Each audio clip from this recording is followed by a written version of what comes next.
అది 14వ రోజు జరిగింది. ఏమిటంటే భీముడికి, కర్ణుడికి మధ్యలో ఫేస్ టు ఫేస్ యుద్ధం. ఇది చాలా మందికి మహాభారతంలో తెలీదు. అభిమన్యుడి కథ అందరికీ తెలుసు కానీ.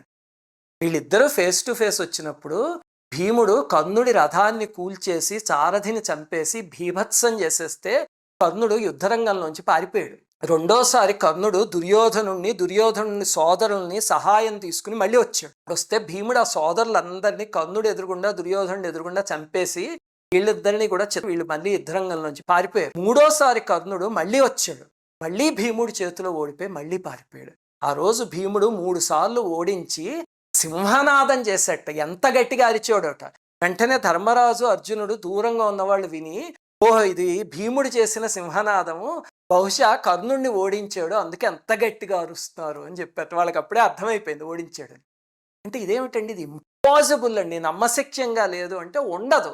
ఎందుకంటే మనం కర్ణుడిని హైలైట్ చేసే సినిమాలు చూసి పెరిగాం. అందులో ఎక్కడా నిజం చెప్పలే. ఇదిగో వ్యాస మహాభారతంలో ఈ 3 సార్లు పారిపోయిన వాటికి ఎన్నో శ్లోకాలు ఉన్నాయి. అవన్నీ ఇక్కడ చూపించలేను కానీ ఒకటి శాంపుల్కి చూపిస్తున్నాను.